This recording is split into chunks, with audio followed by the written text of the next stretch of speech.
Vale, let's go. We're live. All right, let's introduce. So today I'm here with Hugo Hugemark, our athlete and ambassador. Well, how do you even pronounce your name? Is it Hugemark or is it In Swedish it's Hugemark? Hugemark, but internationally Hugemark. Hugemark. Yeah, that's what we say. Sounds big. Yeah. Okay, I'll go in different categories, okay? I'll have like 6, so very quick questions about yourself. More like training or daily life, mindset, some community questions that they asked. Yeah. Then we'll do some of the HYROX Training Camp. Yeah. And finally some very quick fire questions. Fire question. Okay, Interesting, yeah. good. So, where are you from? I guess most people know this. Yeah, I'm born and raised in Sweden, but I've been living in Playitas for almost 1.5 years. All right. Age? 29. 29. How would you describe yourself in one sentence? That's a good question. In one sentence. Effort and attitude. Okay, I think that's a good one. What sport did you do before HYROX? I did actually triathlon for a couple of years. Like 7 years ago I was doing like competitive triathlon for a couple of years, and before that I was playing handball also in a higher division, so that's my background in sports. A lot of years of sports. I Yeah, guess. yeah, for sure. All right. At what point did you realize that training was not a hobby anymore? That was very early. Like I went to sport high school, so from about 13, 14 years of age I started training like very focused from an early age. But I think it comes more from I'm born and raised on a farm in Sweden, so it was very natural for me to stay very active every day. So that's where it comes from. But from very early age I was very like focused with my training, like 14, 15 years old. Cool. Introduction done. Let's go with the next part. Like your daily reality Yeah. and workouts. What does a normal training day look like? Yeah, so now I train maybe a little bit less than I did before. So I usually train 2 to 3 times a day. Almost every day have a running session, a very focused for my HYROX training specific. Then I have usually one ski erg session or some sort of more functional training, and also usually one sort of more strength-based session per day. So over a week it's about 15 sessions, 20 to 25 hours, and a lot of time on the ski erg and also running, obviously, because I train for HYROX. This is being varying over the time, right? More or less the times that you train per week. Yeah, of course. Yeah, I used to train actually quite a lot more before, up to, as you know, 40 hours a week sometimes. I But remember that. yeah, I did it here a couple of times. But also I was usually more around 30 hours a week. But I think like training for HYROX with is not so long duration event. I feel it's better for me to do a little bit more higher intensity, a little bit lower duration. But 20 hours, yeah, is still a lot of training. What part of your training do you think that most people would quit like after 1 week? Yeah, probably my ski erg training is quite brutal. So doing these half and full marathons on the ski ergs is not what people normally would really think it's super fun. What's your longest session? 6 hours? Your 6.5 hours? Yeah, was it, 6.5 more or less? hours. So I did a 100 kilometer when I beat the world record, and that was 6 hours 27 minutes on the ski erg. So that takes a lot of mental toughness. I know, sure. I can Yeah. understand. What does, for example, a bad training day looks like for you? Do Yeah, you have bad training Yeah, days? exactly. That's a good question. I have this question sometimes. Like I always try. Yeah, I have days when my fitness doesn't feel, of course, as good as it should. And I think like those bad days, how I approach them is that I always do something good with them. So I'm always very adaptive and flexible with my training. So if, let's say, one movement or one kind of training doesn't feel good that day, then I might switch it for something else that feels better for the day, right? So I don't necessarily try to push through exactly what I was planning to do if it feels too bad, right? So I think that's very important, also be very flexible with the training. To find like a direction forward that still is constructive.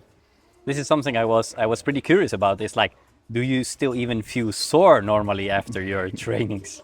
Or is it that like perfectly scheduled that you more or less, work all fine with it? Yeah, How do you feel in your body? that's of course a challenge for sure, and something that you need to navigate. But of course, you want to be as fresh as possible to as many possible training sessions during the week, right? But also, it's part of it to get sore and to get like that fatigue is also natural because you want to stress your body more and more, obviously. And how I try to navigate it, I don't try to do obviously if I do a very hard running session, I'm not doing a lower body session in the gym the same day, right? So it's always about balancing from day to day. So combining my maybe high impact lower body training with skier, which is more of an upper body exercise. So that you try to navigate it throughout the week, so have a good balance of fatigue and soreness. Okay. So yeah, for example, if I would say, do you ever skip trainings? Then you would say, so for me, I understand it's like, no, I adapted probably, right? Yeah, exactly. Yeah. So if I feel, again, if I feel shit in my legs one day, then I might do ski erg instead of, running is not very common, but that could be the case, yes. How do you plan it? So I have a weekly structure for that I always set, like usually on the Sundays or the Saturdays before. So I have my key training sessions, a few very important training sessions that I make sure that I'm really prepared for. And I have those more supportive training sessions throughout the week to support my goals and my training development, obviously. But as I said before, I'm also very flexible with, like, let's say, my intervals and the specific details of the session. If I'm, let's say, doing what we call more like a threshold running session, that can be done in so many ways, right? It can be 10 times 1 kilometer, it can be 5 times 2 kilometer, it can be 2 times 5 kilometer, or whatever, to have kind of the same training stimuli. So I try to be very flexible with the training sessions themselves, but each session has a clear objective, what I want to accomplish. Of course, understood. All right, next category. Yeah. Mindset, limits and doubts. Yeah. So have you ever questioned this lifestyle that you have? No, my choice to have this lifestyle, I think I've never doubted. I think that's the big part of it. You need to believe what you're doing. So I don't question it. But of course, I reflect over how I'm going to approach this lifestyle and what I'm trying to accomplish in different ways, but not like the decision itself. Okay. How difficult is it to maintain this discipline that you have? Is it difficult for you or is it not? I don't think it's difficult. Sometimes I tell myself, and when people ask, like, it's more of my job and also my lifestyle, and I've been doing it for so many years, so it's so natural for me to train so much and to have this lifestyle where everything is very focused and structured and disciplined. So I don't necessarily need to motivate myself, but I do think it's important to have, like, some sort of inner fire or motivation or joy in what you're doing. I think that's important too. But I'm still it's still very easy for me to put in the hours and do the work because I'm doing it for so long time. Yeah, would you say it is motivation or not? Most of the times, no. No. But I really find motivation, like, in the progression and the bigger picture of it, right? And what I can contribute with to other people and to myself as well. But, like, for the daily work, it's not necessarily motivation, no. I can imagine. Yeah. What scares you more? Is it working out too much or too little? I think now it's probably more that would scare me more, or that would probably be to do too much nowadays. I think, like, in the past it was probably the opposite, like doing too less, that you're not, like, really untapping your potential. But now I feel like a little bit more clever as an athlete, so I feel like doing too much is probably more negative than doing a little bit too little. When you say in the past, do you mean, for example, when you were training for triathlon? Yeah, or still exactly. For and HYROX, younger in general, then it was always like the more the better all the time, right? And I think that perspective and also knowledge is different now from them. Okay, cool. Yeah. Is there a limit you're afraid of crossing? No, Somehow. I try to cross all my limits, I think that's part of it, to try to challenge yourself and to go where you have not been before and also where other people haven't been before, right? I think that's important to not have those limits. So I don't set myself limits, and then something I say very much: don't set yourself limits. But I think it's very easy to set yourself limits when you're chasing records or whatever you do, and also, like, just the perception of what you think you can accomplish is normally so much lower than what you actually can, right? Yeah, so that's true. That's a very important aspect of it. Now I'm curious. It's like, how long would you think that you can ski? Like 8 hours. Do you think, you could ski like for 24 hours? The next formal record after a marathon or after the 100K is actually 24 hours. 24 hours? Yeah, so I've had that in the back of my head for How quite many a while. energy gels? Yeah, that's a lot. So yeah, I'm certain I could do it for 24 hours, no problem. Yeah? I'm quite sure about that, yeah. When you ski for so long, does your body feel like completely fine? I think the longer the duration, of course, the less the pain per time if you compare to a really hard short effort, of course.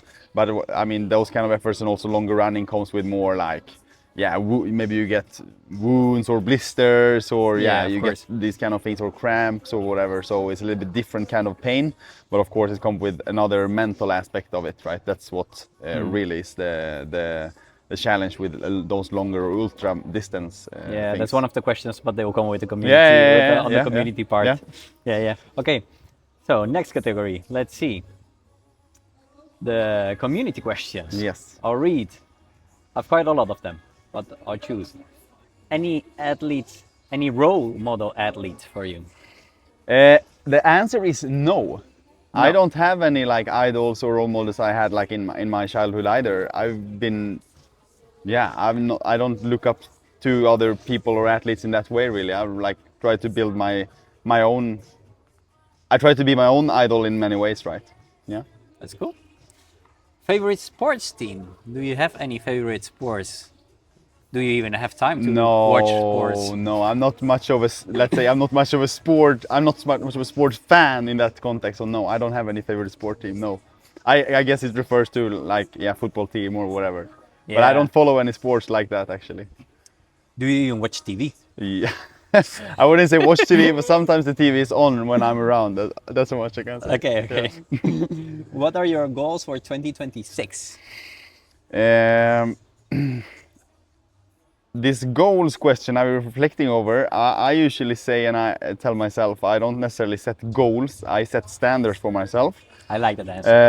And I think my goals are normally more internal than external, which means, a goal I have is to do a faster HYROX time, right? So I want to do faster than 56:32 in a HYROX Pro race.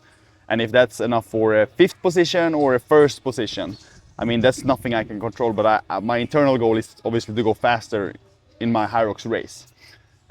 So that's one of the big, goals I have or objectives I have with my training, right? And also I want to do another marathon in sub 2:45. I did a test last weekend, and it went very well. So would be happy to do another faster marathon because I think I have a lot of potential there if I just do a little bit of work. But yeah, not so many external goals like winning any world championships or even qualify for HYROX, whatever. I have more internal goals what I want to accomplish, and becoming faster in HYROX is one, and currently also going a 2:50:45 marathon. Cool. Have you ever been injured? No. The answer is no. Yeah. Well, like the last 10, or let's say 8 years, I haven't had any major injury from like my training or training related injury. Of course, I can have pain sometimes in whatever knees or wrists after long skiing and whatever, but not like any major injury that's like been holding me back for a longer time. Okay, so another question. What is your opinion of the nutrition sector, and what would your response be? Well, our opinion of the nutrition sector, I think that's a quite wide But I can give my question, but more or less. Yeah, for sure. I can tell my philosophy and my perspective of I don't need to criticize any sector, but how I see nutrition and around sport and foods. I think it's important to see it through 2 lenses, like one for performance and training and one more for health. That's how I do it also. And I have also really, let's say, healthy or clean based diet. Which means I eat a lot of whole foods or 1 ingredient foods based on meat, eggs, rice, avocado, fruits, and I mean very natural foods, right? And then I always get the question, how about carbohydrates? Do you don't eat, Hugo, don't you eat pizza and all this stuff? And no, I necessarily don't, but I do eat 12 gels during a training session when I need to fuel my training sessions, right? And that's how I see it. Like the carbohydrates and the sugar is definitely beneficial for our training, but I don't think training a lot and being an athlete is an excuse to eat crap either. So that's how I see it. And in general, I don't know, I don't read and hear so much about the sector itself. I believe in clean, good foods, and I definitely believe we need some sort of sports nutrition for high performance sports. So yeah, that's my general philosophy, and yeah, I have no opinion about the sector itself really. So then you never eat pizza. No. I mean, I think like bread. When's the last time that you Yeah, ate exactly. pizza? I think I ate pizza in Malaga March last year, after my HYROX Pro. So you need to think on it. Yeah, like, really think on it, like, yeah. when No, was the it's last not time? often. Not often I eat shit. But is actually. it something you miss, or is it like you Yeah, have I it that enjoy much it. in your philosophy that you say, I mean, Yeah, I usually don't say I at least don't eat for pleasure, I eat for purpose, and Yeah. that's what I live by. But of course, I enjoy eating those things, and I can do it maybe once a month. You know, I really like it, obviously also, but I also feel like really motivated to eat my diet also. So. cool. Next question. How to organize weekly training schedule for a semi-athlete? Semi-athlete, like ambitious. I guess amateur athlete. Yeah, some sort. Kind of. Training for what is the question? Yeah, I guess here it depends a lot on the discipline Yeah, that they but they're what doing. I can say, like in terms of training philosophy and how to distribute training and how much to train, I think what's important to remember is to manage the total stress that we have, right? So if you have training ambitions, but you obviously, most of people have some sort of professional obligation or commitment, and also normally some sort of relationship, family obligation, commitments, and then other stuff. So how much should you train and how hard should you train? It all comes down to like the total stress that you can handle as an individual. That's important to remember. I also was another interview in a Swedish newspaper, like how much it's not about how that I said it's not about how much you train, it's about Quality, probably. yeah, how much you can adapt to, right? It's not about what you do, it's about what you adapt to. That's important to remember. So more is not necessarily better if you have a lot of other stress factors in your life. Yeah, it's hard to say any specific training program suggestion here now. But I think if you want to train for health and longevity or just to feel better, I do think that you should have some sort of at least one little bit harder training session where you really work with your cardiovascular capacity, a little bit higher intensity zones. That's very good. I do think it's very beneficial to have a little bit lower intensity training session, more for like mental recovery and health. I think that's super beneficial for you. And I do think that you need to lift some sort of weights because it's very beneficial for our muscles and our neuromuscular system. So I mean, yeah, it's very general, but I agree on that. Yeah. Next question I'll ask everything. Yeah. Will he shave his beard one day? Not any plans, no. No plans. No. All right. When is his next competition? I think that was soon. Yes, next weekend in Turin, in Italy, I will do HYROX Pro and HYROX Doubles Pro. Good. What sports nutrition would you recommend to handle training loads like yours? Yeah, what's brand or type of nutrition? I mean, in general, yeah. If you need to, if you are gonna do like those really heavy and big aerobic training sessions, in maybe also some higher intensity stuff, you need to make sure that you have carbohydrates available before and during those longer training sessions. I don't see that most people need that type of nutrition because most people doesn't train that long durations. But yeah, if you talk from my perspective, yeah, I can consume up to 200 grams of carbohydrates per hour, which 200 per hour. yeah, so that's a lot of sugar, and that of course what's important to remember is that it is a lot of stress on your GI system and on your gut, right? So that's like the biggest limitation for many people to consume. But yeah, I wouldn't say as much as possible, but try to do 1-2 gels, maybe 3 an hour, see how you feel, you know. And for many people, the more you can take, potentially or theoretically, the more energy you can have available, and that's of course good, until the limit where, yeah, maybe you cannot absorb anymore. It's because it's not about intake, it's also about uptake in your body, and that's, yeah, it's hard to know for sure. But yeah, I think you should definitely make sure that you have some carbohydrate source available during those longer sessions and try to get the rate up. So yeah, start at 50-60 grams per hour, and you can probably go up to 100 also if you're training your gut system.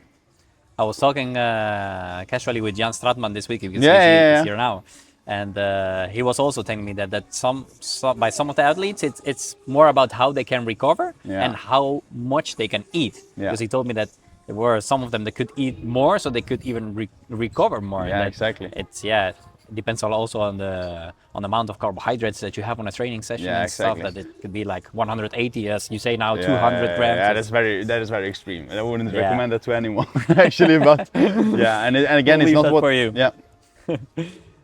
How to organize weekly training? I think this is the same question then. What do you think? I think this is also very. It's a good one. What do you think during all the HYROX sessions? Yeah, I get this question. And I also have this question, I have to say.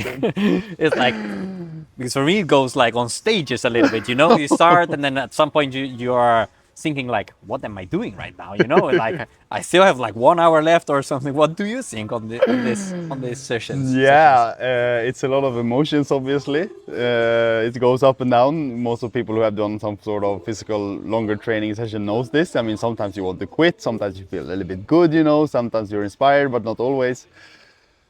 For me, I try when I do this longer, let's say half marathon or longer, or even longer training sessions, 20, 30, maybe 40 kilometers, I try to be very calm when I do this session. I try to not hype up myself with too much intense music. Sometimes I'll even listen to opera and like find this flow, you know, because you're gonna go for so long. You just find the rhythm and the flow and keep on going. But yeah, I'm usually very creative when I'm having those training sessions also. There's a lot of things going on in my head that I want to write down, you know. I think about, all from coaching to like ideas I have for, let's say, my clothing brand or whatever, or things I want to write to people. So I usually get really creative. I don't know if you have, the endorphins are just circulating so much. So yeah, I'm also very creative.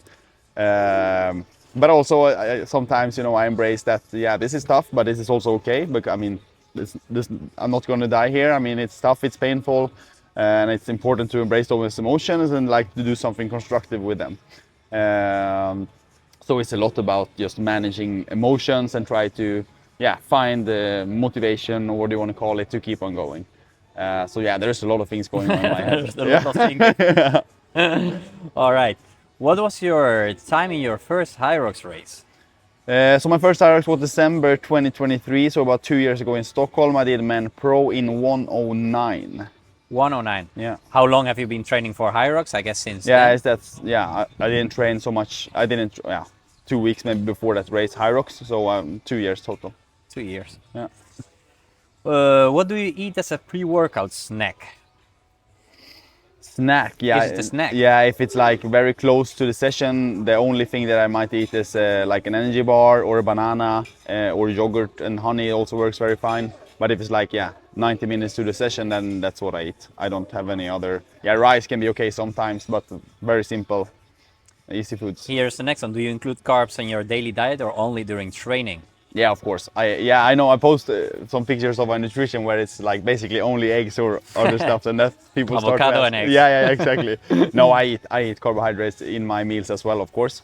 For breakfast, it can be honey and banana and yogurt, and for dinner usually potatoes or rice also. Yeah. Top 5 things for fast recovery? There's only 3 things for recovery. It's sleep, nutrition, and just to relax, you know.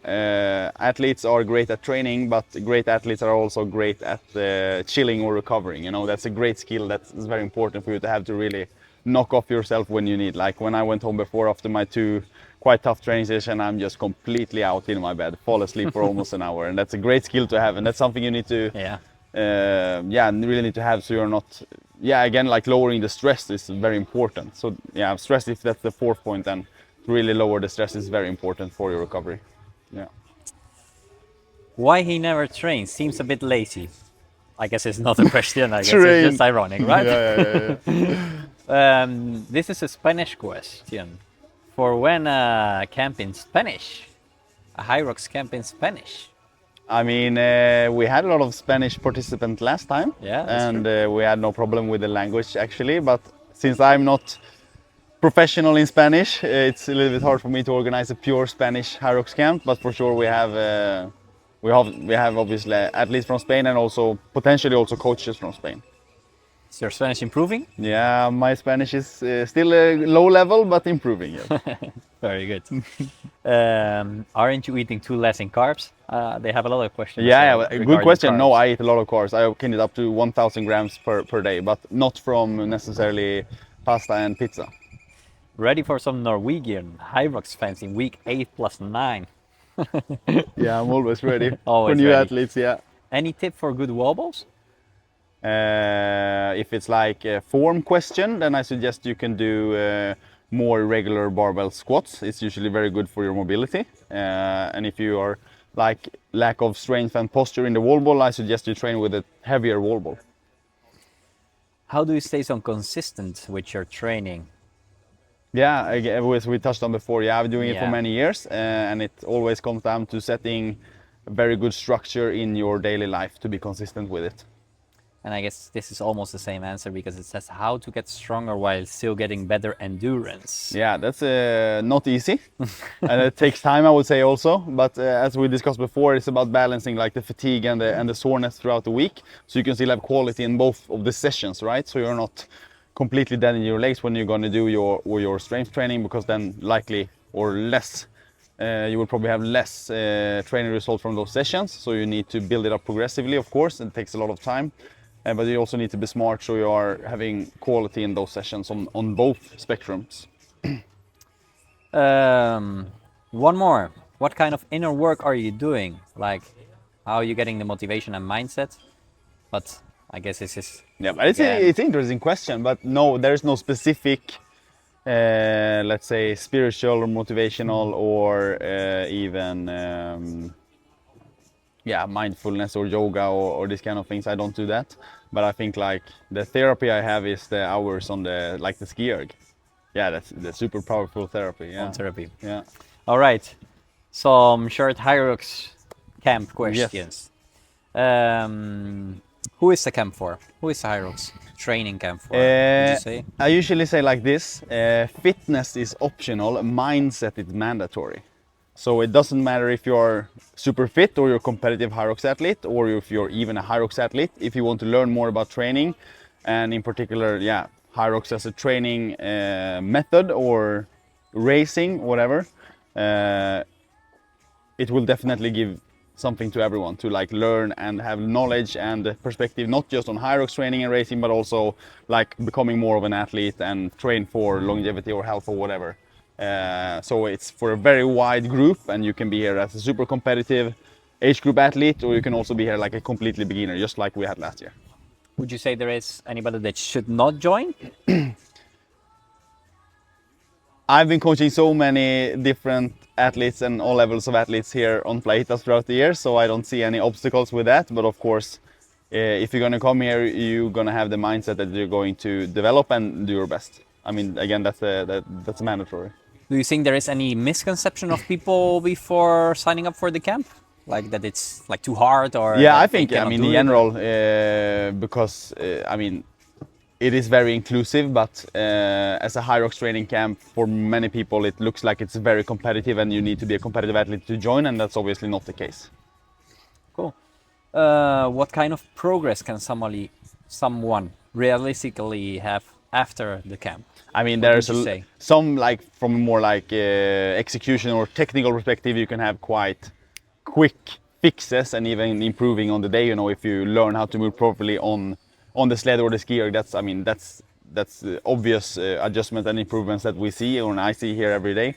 But also, I mean, the progress you will do back in your home or where you train in your daily life, right? You will not become like minutes faster just from one training week. Obviously, that's not the reality, but you will definitely have tools, knowledge, and a lot of new learnings to probably both get a lot of inspiration, but also strategies with your training moving forward. So it's not like a pure training week and then the training week is over. You will get to learn things that you can implement in your own life moving forward. Cool. Last category, just some fast questions. Then we're done. Finish the sentence. Discipline is For everyone. good. One habit you would keep if you stopped competing tomorrow. One more time. One habit that you would keep for yourself if you stop competing. Early mornings. Early mornings. Okay. One thing most people misunderstand about elite training. That is always hard. It's always hard. What are you currently working on? Not physically, but personally. My get to work brand, I guess. You get to work, right? Okay, Hugo, that was all. Thank you so very much. Perfect. Nice.